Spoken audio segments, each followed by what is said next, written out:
सलाम कश्मीर में बात करेंगे रियासत जम्मू कश्मीर से जुड़ी हर छोटी बड़ी और अहम खबर की, और साथ ही जानेंगे वहां के हालात किस तरीके के हैं। तो बुलेटिन की शुरुआत कर रहे हैं सबसे बेहतर और सबसे अहम खबर के साथ, जहां पर जम्मू कश्मीर में हालात मामूल आज से, क्योंकि हो चुके हैं इससे पहले भी, लेकिन आज से जम्मू कश्मीर में पोस्टपेड मोबाइल खदमात भी बहाल की जा रही है। अब जम्मू कश्मीर में 99% पाबंदियां खत्म की जा चुकी है। रिपोर्ट देखिए।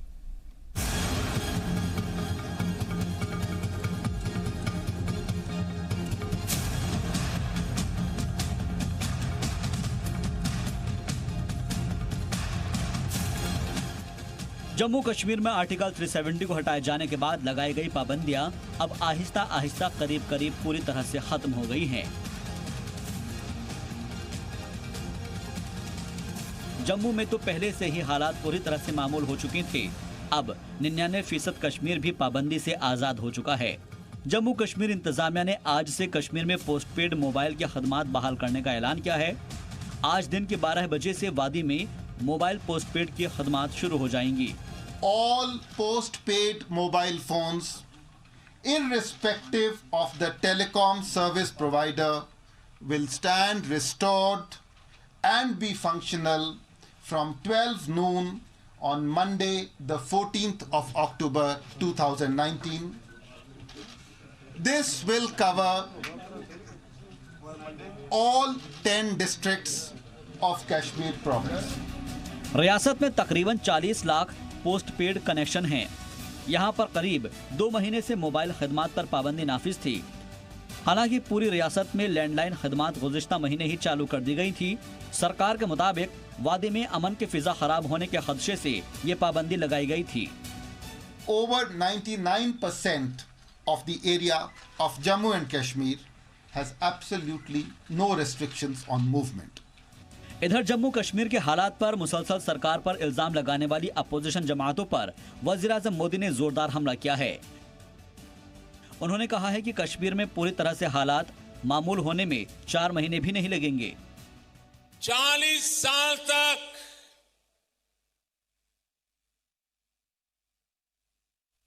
जो असामान्य परिस्थिति रही, उसको सामान्य बनाने में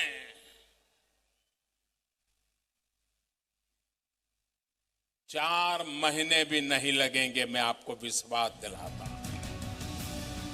बीजेपी ने वादी से पाबंदियों को आहिस्ता आहिस्ता खत्म किए जाने की तारीफ की है। बीजेपी ने कहा है कि आर्टिकल 370 हटने से जम्मू कश्मीर के लोगों को फायदा पहुंचा है।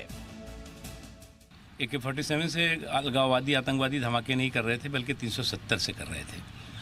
और उस 370 के उस हथियार को जो आतंकवादी और अलगाववादी जिसका इस्तेमाल करके कश्मीर के अमन को, कश्मीर के लोगों की तरक्की को तबाह कर रहे थे, उसको प्रधानमंत्री नरेंद्र मोदी जी की सरकार ने, अमित शाह साहब ने उसको ध्वस्त किया है। जम्मू कश्मीर में हाल ही में नेशनल कॉन्फ्रेंस के लीडरान ने फारूक और उमर अब्दुल्ला से भी मुलाकात की थी। मुलाकात के बाद नेशनल कॉन्फ्रेंस के लीडरान ने पार्टी लीडरान से रिहाई का मुतालबा किया था। ब्यूरो रिपोर्ट, जी मीडिया। तो जम्मू कश्मीर में आज से सभी पोस्टपेड मोबाइल खदमात को बहाल करने के ऐलान के बाद सियासी लीडरान और आम लोगों ने अपने अपने रद्दमल का इजहार किया है। लोगों ने इस पर खुशी का इजहार करते हुए रियासती हुकूमत के फैसले की सताइश की है। JDU के रियासती सदर JM शाहीन ने कहा है कि लोगों को इस खदमात का बेसब्री से इंतजार था और इससे लोगों को बहुत राहत मिलेगी। दिनों के बाद आज 2 महीने से ज्यादा हो गए वादी में जो रिस्ट्रिक्शंस लगी थी, इसका हम वेलकम करते हैं, खैर मकदम करते हैं कि ये रास्ते आप खोलिए, यहाँ के लोगों को अपनाइए, लोगों को अपने से दूर न रखें। ये लोग जो है जम्मू कश्मीर के जो रहने वाले लोग हैं, ये इस देश के रहने वाले हैं, अपने साथी हैं, इनको गले लगाने की ज़रूरत है और भी तकलीफ़ें दूर करने की ज़रूरत है। और मैं चाहता हूं कि ये जो शुरुआत की है अभी मोबाइल सर्विस से, इसी तरीके से सभी चीज़ें ठीक हो, लोगों को अपनाया जाए। और हम मुबारकबाद देते हैं रियासती सरकार को भी और मरकज़ी सरकार को भी जिन्होंने इस पर पहल की। और हम चाहेंगे कि सरकार जो है, जो बाकी भी मामलात यहाँ पे अगर कोई रुका पड़ा हुआ है, उसको भी जल्द अज जल्द, ताकि यहाँ के लोग जो है अपने आप को इस देश से कम न समझे। मोबाइल सर्विस है, this is a part of the life actually. अगर आप स्कूल स्टार्ट करते हैं, स्कूल में बच्चे इसलिए नहीं जा रहे हैं क्योंकि अपने माँ बाप जो हैं वो बच्चों के साथ कनेक्शन में नहीं रह पाते हैं, इसलिए शायद स्कूल नहीं चल रहा है। अगर स्कूल चलाने हैं तो मोबाइल सर्विस इंपॉर्टेंट है। अभी आपने एडवाइजरी जारी की थी कि आप टूरिस्ट को इन्वाइट कर रहे हो। अगर आप टूरिस्ट को इन्वाइट कर रहे हो, आपको लगता है कि एक मोबाइल सर्विस अगर यहाँ नहीं चलता, कोई टूरिस्ट यहाँ आ सकता है। और तीसरी बात जो इम्पॉर्टेंट हमारी जो है वो भी एप्पल्स है, हमारे एप्पल्स यहाँ से जाने हैं, ये 12,000 करोड़ की इंडस्ट्री है हमारी। ये सब मैं बोला छोटी सी लेकर बड़ी से चीज़ से ले, इस सब के लिए मोबाइल सर्विस वेरी इंपॉर्टेंट। अगर आपको नॉर्मल से रिस्टोर करनी है और नॉर्मल सी आप वाकई नॉर्मल सी आप बोलते हो कि things are better, as you claim that yes there have been no deaths, like yes we also say there has been no deaths, but important ये है कि अब इस नॉर्मल सी को हम नई लेवल पे लेकर जाए, नई शक्ल पे लेकर जाए। वो लेवल ये हो गया, you have to test it after, you have to open the mobiles, because तब तक यहाँ की ज़िंदगी नॉर्मल नहीं हो सकती है जब तक आप मोबाइल खोलें। I wish, I will be thankful to government if it had happens today. Jammu Kashmir घाटी में सरकार ने एक बहुत बड़ा फैसला लिया है, जिसमें मंडे से 67,000 करीब सब्सक्राइबर्स के पोस्ट पेड फोन सर्विस को रेस्टोर किया जाएगा। इस बात की जानकारी आज जम्मू कश्मीर सरकार के प्रवक्ता रोहित कंसल ने दी। उन्होंने कहा कि आम जनजीवन जो है वो सामान्य हो रहा है और लोगों की आवाजाही बढ़ रही है। ऐसे में फ़ोन सेवा शुरू करने से और बेहतरी आ सकती है। यहाँ ये बताना ज़रूरी होगा कि 5 अगस्त को 35A और 370 हटने के बाद घाटी में इंटरनेट सेवा और फ़ोन सेवा को कानून व्यवस्था को बनाए रखने के लिए बंद कर दिया गया था। कैमरामैन शौकत बेग के साथ फारूक वानी, जी मीडिया, श्रीनगर। चलिए बढ़ते आगे। वज़ीर-ए-आज़म नरेंद्र मोदी ने महाराष्ट्र के जलगांव में रैली को खिताब किया और अपनी रैली के दौरान वज़ीर-ए-आज़म मोदी ने कश्मीर से आर्टिकल 370 हटाने और ट्रिपल तलाक बिल लाने जैसे बड़े इश्यूज पर मुखालिफिन पर तनकीद की। पीएम मोदी ने कहा कि कुछ मुखालिफिन इन मसलों पर घड़ियाली आंसू बहा रहे हैं। अगर उनके अंदर हिम्मत है तो इंतखाबी मंशूर में लिखें कि वो 370 और 3 तलाक को वापस लाएंगे।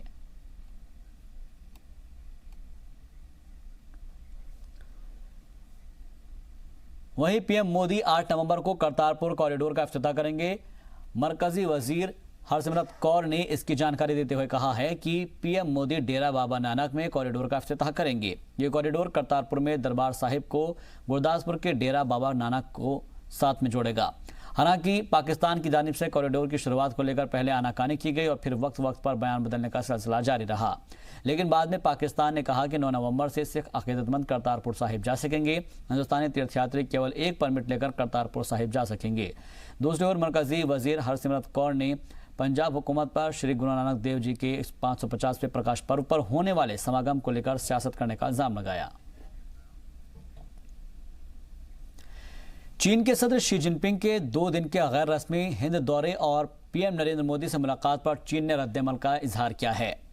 चीन के वजारत खारजा की जानिब से जारी किए गए बयान में कहा गया है कि दोनों ही ममालिक को अगर अपनी तरक्की करनी है तो दोनों ही ममालिक के बीच आपसी ताल्लुक को बढ़ाना होगा। हिंदुस्तान और चीन एक अच्छे पड़ोसी होने के साथ साथ अमन और हम आहंगी बढ़ाने के लिए अच्छे हिमायती भी हैं। दोनों सुपर पावर पड़ोसियों को ताउन बढ़ाने वाले रास्ते पर आगे बढ़ाना होगा, जिसका फ़ायदा दोनों ही ममालिक के लोगों को मिल सकता है। साथ ही दोनों ही ममालिक के बीच के सभी मुश्तबा और हसास मुद्दों को भी आपसी बातचीत करके सही तरीके से सुलझाया जाएगा। चीन की जानिब से जारी बयान के साथ ही दोनों ही ममालिक के बीच फौजी ताउन को और बढ़ाने की बात कही गई है। इसके अलावा कारोबार को लेकर भी दोनों ममालिक के बीच कई अहम मुआहदों पर खुशी जताई गई। महाबलीपुरम में वज़ीर-ए-आज़म मोदी और चीन के सदर शी जिनपिंग के बीच हुई गैर रस्मी मुलाकात के दौरान दहशतगर्दी और शिद्दत पसंदी को लेकर बातचीत हुई है। इस दौरान दोनों ही लीडरान के बीच कश्मीर का जिक्र तक नहीं हुआ।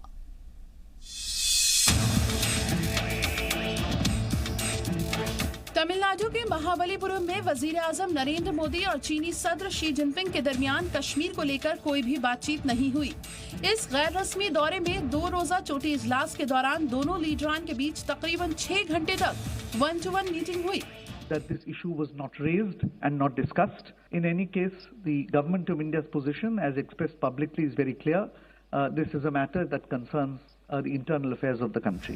वज़ीर-ए-आज़म नरेंद्र मोदी और जिनपिंग के बीच दहशतगर्दी, शिद्दत पसंद, तिजारत, सरमायाकारी और इलाकाई और बैनुल-अक़वामी मुद्दों पर चर्चा हुई। It was important to deal with the challenges of terrorism and radicalization in an increasingly complex world and where our own societies were diverse and both leaders were leaders of countries which were not only large in terms of area and population but also in terms of diversity. Jinping ने अगली छोटे इजलास के लिए वजीर-ए-आज़म नरेंद्र मोदी को चीन आने के लिए मदऊ किया। वजीर-ए-आज़म नरेंद्र मोदी ने इस दावतनामे को कबूल कर लिया है। हालांकि तारीखों का ऐलान बाद में किया जाएगा। चीन के सदर ने कहा है कि वो हिंदुस्तान की मेहमान नवाजी से बहुत मुतासिर हुए हैं। ब्यूरो रिपोर्ट, जी मीडिया।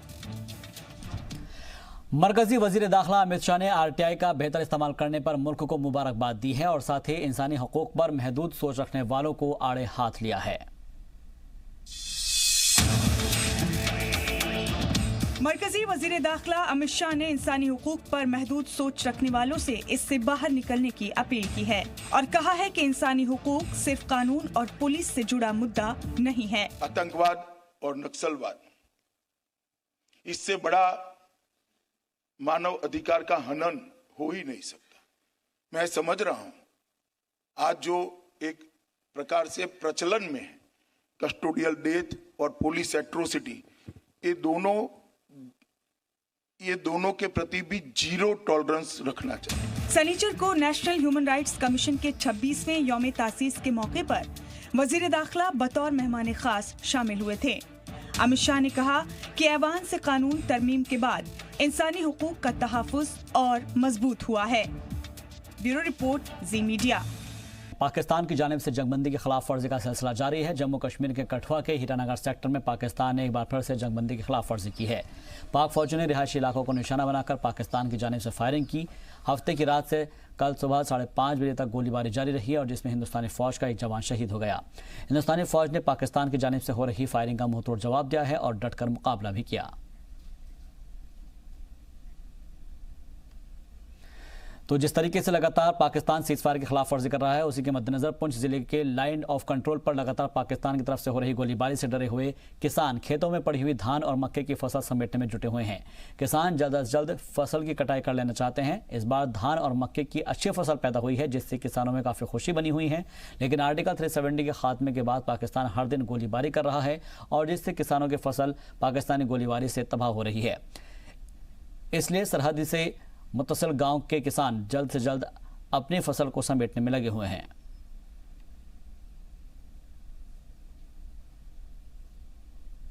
परेशानी सर यही है कि इधर हम बॉर्डर में रहते हैं, तो बॉर्डर में जब थोड़ा मौका मिलता है तो काट लेते हैं, नहीं तो गोलाबारी चलती रहती है। आगे पीछे जब गोलाबारी चलती है तो फिर हम चले जाते हैं, घर छोड़ ज़मीन छोड़ के घर चले जाते हैं। तो जब थोड़ा मौका मिलता है तो फिर आ जाते हैं अपनी खेती में। तो गोलाबारी बहुत ज़्यादा होती है? गोलाबारी बहुत ज़्यादा होती है, कोई टाइम समा नहीं है गोलाबारी का। जब भी उनको मौका मिलता है तो फेंक देते हैं गोला। जी सर, जब से ये जम्मू कश्मीर का 370 हटाया गया ना, उसके बाद गोलाबारी बहुत ज़्यादा हो रही है इधर। तो उसकी वजह से हमें बहुत परेशानी आती है। हमारे कई बारी तो हमारे खेतियों में घास जल जाते हैं और मक्की जल जाती है। कई बार हमारे मकानों पे गोले लगते हैं, तो इसकी बहुत परेशानी आती है। जम्मू यूनिवर्सिटी के भद्रवाह कैंपस में आर्मी की 4 RR की जानिब से 5 रोज़ा संगम यूथ फेस्टिवल का इनेकाद किया गया, जिसमें पहली मरतबा जम्मू डिवीज़न के मुख्तलिफ कॉलेज और यूनिवर्सिटीज़ के 1500 से ज़्यादा तलबा और तालिबात ने हिस्सा लिया। कसीर तादाद में army, civil, administration, police, teachers, students और मतअद्दिद गांव के लोग इस शानदार तकरीब में शामिल हुए। प्रोग्राम में तलबा और तालिबात ने अपने फ़न महारत का बेहतरीन मुजाहरा किया। अच्छा लगा यहाँ पे आके, जिस तरह से यहाँ पे ऑर्गेनाइज किया है ये फंक्शन, और मतलब 32 कॉलेजेस जो हैं हमारी स्टेट के, वो इन्होंने पार्टिसिपेशन किया है। तो मतलब डिफरेंट कल्चर से इंटरेक्ट करने का हमें मौका मिला और बहुत कुछ जानने को मिला है। जैसे कुछ एरियाज हैं जिनसे हम मतलब नॉन नहीं है, तो उनके बारे में हमें जानने को मिला है। उनके कल्चर्स का पता चला है कि उनके फेस्टिवल्स, उनके लोकल जो कल्चरल डांस वगैरह हैं, उनके बारे में हमें पता चला। और सबसे मेन चीज़ ये है कि जो स्टूडेंट्स हैं उनको एक प्लेटफॉर्म मिलता है अपनी जो उनकी स्किल्स हैं, जो भी है उनका मतलब टैलेंट है, उसको शो करने का एक ये जो है सबसे मैं कहती हूँ बेस्ट प्लेटफॉर्म जो है वो हम लोगों को मिला है और हमें यहाँ पे आके बहुत अच्छा लगा। इसमें डिफरेंट एक्टिविटीज़ जो है परफॉर्म करते हैं बच्चे, अपनी डिफरेंट एक्टिविटीज़ या डिफरेंट कल्चर आइटम्स सब कुछ इसमें होता है। तो ये आर्मी के द्वारा ऑर्गेनाइज किया होता है। इसमें मतलब जिन बच्चों की खास करके मेरी तो चॉइस रहती है आर्मी वालों से इंटरेक्ट करने का, या उनके साथ कोई भी मतलब कोई भी एक्टिविटीज़ हो तो उनके साथ परफॉर्म करने का मौका मिले। यूथ फेस्टिवल जो कि भद्रवा यूनिवर्सिटी कैंपस में ऑर्गेनाइज किया गया है, ये 11 अक्टूबर से लेकर 15 अक्टूबर तक चलेगा। और इसमें इस साल जो पार्टिसिपेशन देखा गया है ये बहुत ही अच्छा पार्टिसिपेशन है, जिसमें 32 कॉलेजेस के लगभग 1500 स्टूडेंट्स इसमें पार्टिसिपेट कर रहे हैं, जो कि अभी तक के जितने भी फेस्टिवल्स हुए हैं उनमें सबसे बेहतर प्रदर्शन है और बहुत ज़्यादा पार्टिसिपेशन है। इस फेस्टिवल के दौरान कई सारे इवेंट्स ऑर्गेनाइज किए जा रहे हैं, जिसमें कुछ एक इंडोर इवेंट्स हैं, कुछ एक आउटडोर इवेंट्स हैं, और ये एक ऐसा प्लेटफॉर्म है हमारे युवा को अपना जो हुनर और उनकी स्पेशलिटी दिखाने का, कि जिससे हो सकता है कि उनके आने वाले टाइम में उनके कैरियर में बदलाव आ सके, एंड साथ ही साथ एक दूसरे से सीखने का भी बहुत मौका मिलता है। और इस इवेंट को भारतीय सेना और सिविल एडमिनिस्ट्रेशन मिलके ऑर्गेनाइज कर रहे हैं, जम्मू यूनिवर्सिटी का जो एडमिनिस्ट्रेशन मिलके ऑर्गेनाइज कर रहे हैं, तो जिसमें बच्चों को किन किन चीज़ों से इंस्पिरेशन मिले, और इस तरीके से इवेंट को ऑर्गेनाइज किया जा रहा है कि जो हमारा यूथ है वो मेन स्ट्रीम में शामिल रहे और अपना जो रिच कल्चरल हेरिटेज है उसको भी बरकरार रखे और दुनिया के सामने टाइम टू टाइम पेश करता रहे। मुआशरे में राइज मुख्तलिफ समाजी बुराइयों और उनके बुरे असरात के बारे में लोगों को बेदार करने के लिए चिनाब वैली यूथ फेस्टिवल संगम 2000 में शरीक मुख्तलिफ कॉलेजों के तलबा तालिबात ने भद्रवा यूनिवर्सिटी कैंपस के लाल डेड ऑडिटोरियम में मुख्तलिफ उमूर और मसाइल पर स्किट्स पेश किए। वहीं आर्मी की कोशिश की तारीफ करते हुए तलबा ने कहा कि हर साल इस तरह के प्रोग्राम कराकर आर्मी एक बेहतरीन काम कर रही है। उन्होंने कहा कि यह कदम सिर्फ सोसाइटी के सभी तबके को एक साथ नहीं लाएगा, बल्कि इससे समाज में आपसी भाईचारे का पैगाम भी आम होगा, और ख़ास तौर से मौजूदा हालात में।